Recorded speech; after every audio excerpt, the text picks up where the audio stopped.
আচ্ছা, তো আমরা এখন এই সিস্টেমটা সলভ করব, অর্থাৎ এখানে x1 x2 থেকে একদম x6 পর্যন্ত যে ভেরিয়েবলগুলো আছে তাদের সলিউশন বের করব। অ্যান্ড তার জন্য আমাদের এই ম্যাট্রিক্সটা সাহায্য নিতে হবে। এই ম্যাট্রিক্সকে বলা হয় অগমেন্টেড ম্যাট্রিক্স। প্রিভিয়াস ভিডিওতে আমি একদম ডিটেলসে বলেছিলাম যে এই ম্যাট্রিক্স কীভাবে তৈরি করতে হয়। সো গস জোর্ডান এলিমিনেশন করার জন্য এখন এই ম্যাট্রিক্সকে আমার যেভাবেই হোক রিডিউসড রেশিলন ফর্মে কনভার্ট করতে হবে, তাই না? তো চলুন এই কাজটা আমরা করি। সো আপনাদের জন্য আমি একটা পাইথন কোড রেডি রেখেছি, আপনি চাইলে এটা ইউজ করতে পারেন, আমি ডিসক্রিপশনে দিয়ে দিব। আপনি যদি এটা একদম এই জায়গায় এখানে যদি আপনি আপনার যে অগমেন্টেড ম্যাট্রিক্সটা আছে সেটা বসিয়ে রান দেন, তাহলে একদম স্টেপ বাই স্টেপ আপনাকে করে দিবে যে কিভাবে এই ম্যাট্রিক্সটা সলভ করতে হয়। সো চলুন আমরা এই ম্যাট্রিক্সটা সলভ করি। দেখুন এখানে একদম স্টেপ বাই স্টেপ বলে দিয়েছে, তাও আমরা একটু আমি আপনাকে ম্যানুয়ালি করে বোঝাই।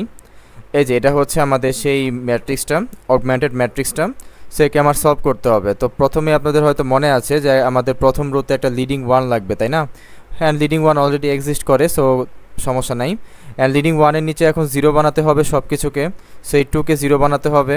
সো আমরা যদি রো টু থেকে 2 ইন্টু রো 1 করি অ্যান্ড যে রেজাল্ট ওটাকে আবার রো টুতেই বসিয়ে দেই, তাহলে দেখুন যে এখানে একটা জিরো পেয়ে গেছি। রো থ্রিতে অলরেডি জিরো আছে, কোনো সমস্যা নেই, বাট রো 4-এ 2 আছে। সো আবারও একটা কাজ করি, রো 4 থেকে 2 ইন্টু রো 1 করি অ্যান্ড যে রেজাল্ট ওটাকে যদি আবার রো 4-এ বসিয়ে দেই, তাহলে দেখুন যে রো 4-এও আমরা একটা জিরো পেয়ে গেছি। সো লিডিং ওয়ানের কাজ কিন্তু শেষ, তাই না? এখন দ্বিতীয় রোয়ের দিকে তাকাতে হবে। দেখুন দ্বিতীয় রোতে এই -1-এর জায়গায় একটা 1 আনতে হবে, লিডিং ওয়ান। তাহলে আমরা যদি রো 2-কে ভাগ দিই -1 দ্বারা অ্যান্ড যে রেজাল্ট ওটাকে আবার রো 2-তেই বসিয়ে দেই, তাহলে দেখুন যে আপনি এখানে একটা লিডিং ওয়ান পেয়ে গেছেন। আচ্ছা, এখন এই লিডিং ওয়ান দিয়ে নিচে যত কিছু আছে সব কিছুকে জিরো বানাতে হবে। তো প্রথমে এই 5টাকে জিরো বানাই, সেটা রো 3-তে আছে। সো রো 3 থেকে আমরা 5 ইন্টু রো 2 বিয়োগ দিব অ্যান্ড যে রেজাল্ট ওটাকে আবার রো 3-তেই বসিয়ে দেবো। অ্যান্ড এই কাজটা করে দেখবেন যে 5-এর জায়গায় জিরো হয়ে যাবে। আবার এই 4টাকে জিরো বানাতে হবে, যা কিনা রো 4-এ আছে। সো রো 4 থেকে আমরা 4 ইন্টু রো 1 করবো, সরি রো 2 করবো অ্যান্ড যে রেজাল্ট ওটাকে রো 4-এই বসিয়ে দিব। তাহলে দেখুন আমরা এই তো, তাহলে আমরা এইখানে একটা জিরো পেয়ে গেলাম। আচ্ছা, তো প্রথম দুইটা লিডিং ওয়ানের কাজ শেষ। এখন খেয়াল করে দেখুন তো যে 3 নাম্বার যেই রো আছে এখানে সব কিছু জিরো হয়ে গেছে, তাই না? সো আপনি এখন নতুন একটা রো অপারেশন শিখে নিন যে আপনি চাইলে যে কোনো দুইটা রোকে এক্সচেঞ্জ করতে পারবেন। অর্থাৎ আপনি চাইলে এই যে এখানে যেই 3 নাম্বারের যেই জিরোওয়ালা যেই রোগুলো আছে তাদেরকে আপনি একদম নিচে পাঠিয়ে দিতে পারবেন, অ্যান্ড নিচেরটাকে আপনি উপরে পাঠিয়ে দিলেন। আপনি চাইলে এই কাজটা করতেই পারবেন, যে কোনো দুইটা রোকে আপনি এক্সচেঞ্জ করতে পারবেন, এটা রো অপারেশনের মধ্যেই পড়ে।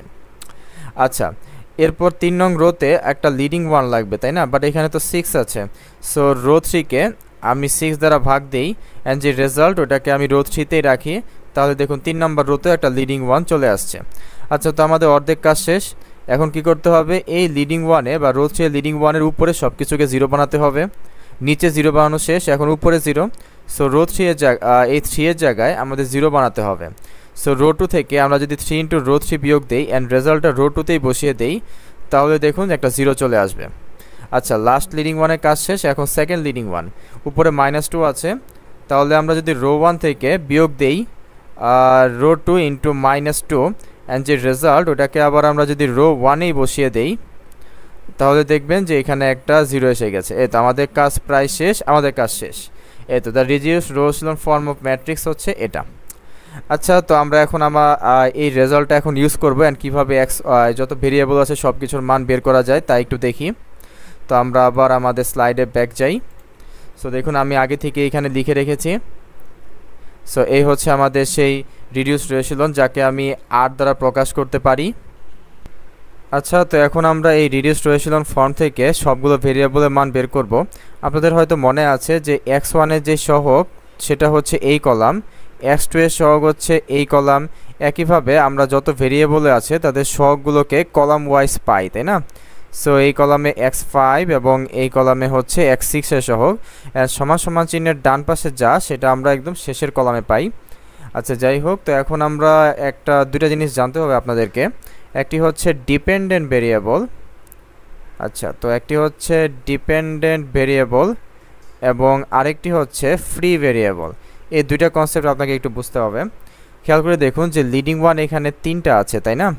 অ্যান্ড লিডিং ওয়ানগুলো যাদের সহগ, যেমন এই লিডিং ওয়ান হচ্ছে x1 এর সহগ, সো এটা হচ্ছে একটা ডিপেন্ডেন্ট ভেরিয়েবল। তারপর এই লিডিং ওয়ান x3 এর সহগ, সো এটা ডিপেন্ডেন্ট ভেরিয়েবল। এই লিডিং ওয়ান x6 এর সহগ, সো এটাও ডিপেন্ডেন্ট ভেরিয়েবল। এটা কেন ডিপেন্ডেন্ট ভেরিয়েবল সেটা একটু পরেই বলছি। সো যেগুলো ডিপেন্ডেন্ট না সেগুলোই তো ফ্রি ভেরিয়েবল নাকি। সো x2, তারপর x4 এবং x5 এরা হচ্ছে ফ্রি ভেরিয়েবল। আচ্ছা, তো ফ্রি ভেরিয়েবল কি? যারা কারোর উপরে ডিপেন্ড করে না। আর ডিপেন্ডেন্ট ভেরিয়েবল কি? যারা কারোর উপরে ডিপেন্ড করে। কাদের উপর ডিপেন্ড করে? এই ফ্রি ভেরিয়েবলের উপরে ডিপেন্ড করে। আপনি যে এখনই বুঝতে পারবেন। তো এখন আমি যদি ইকুয়েশনগুলো লিখি, ধরলাম প্রথম যে রো আছে এখান থেকে ইকুয়েশনগুলো লিখবো, তাহলে 1 হচ্ছে x1 এর সহগ, সো 1 ইন্টু x1।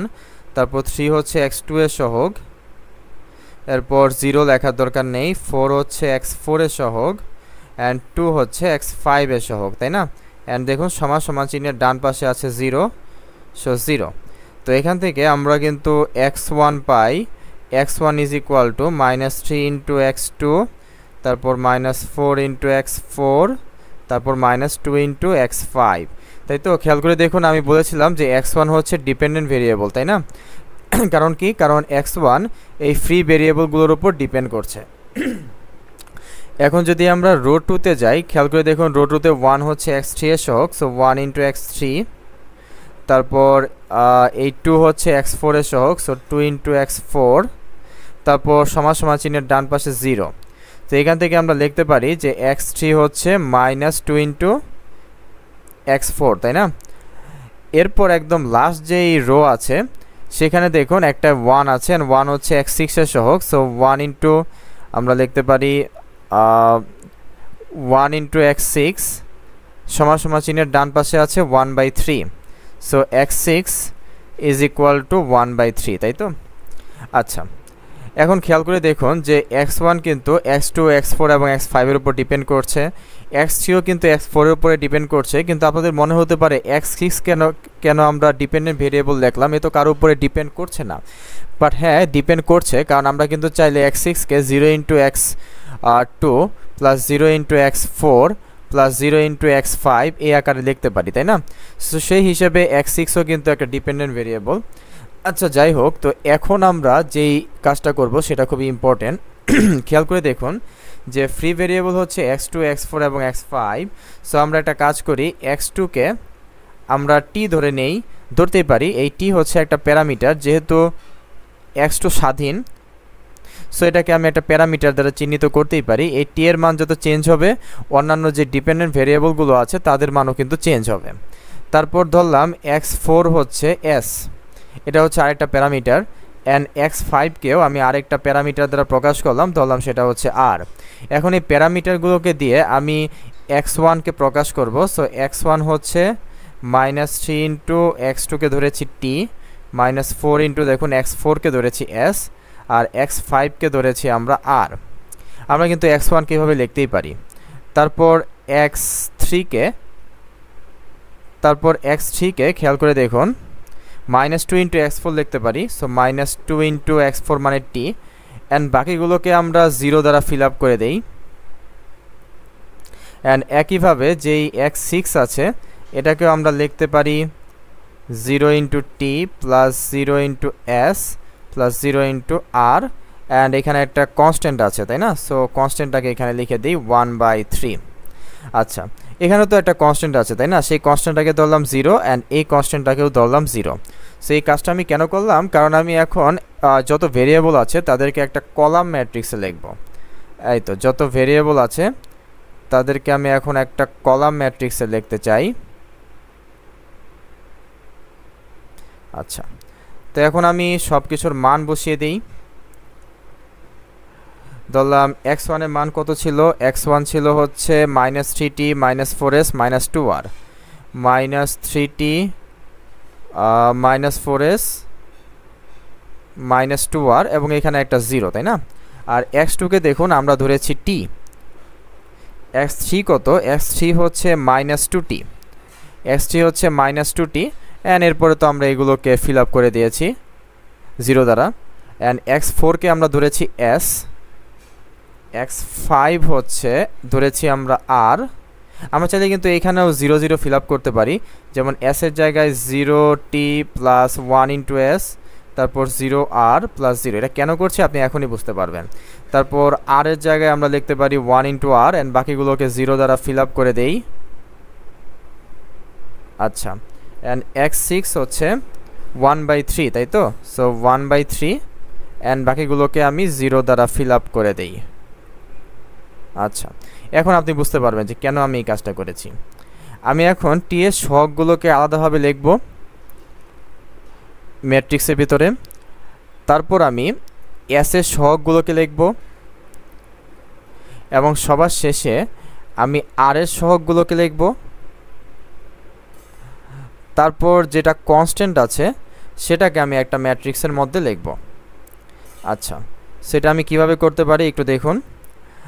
টি এর সহগ দেখুন এখানে -3, সো এখানে লিখলাম -3। এখানে টি এর সহগ 1, সো 1। এখানে টি এর সহগ -2, এখানে টি এর সহগ 0, এখানেও 0, এখানেও 0, সো 0 0।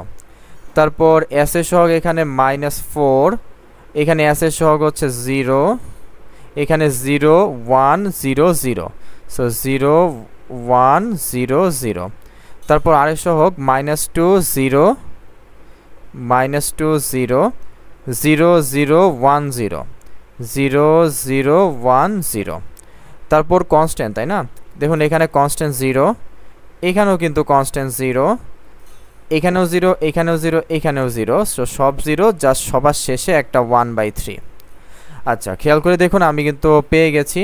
সো আমি বলেছিলাম যে ওই সিস্টেমটার সলিউশন হচ্ছে x1 থেকে x6 পর্যন্ত যত ভেরিয়েবল আছে তাদের ভ্যালু বের করা, অ্যান্ড এটাই হচ্ছে আমাদের সেই সলিউশন।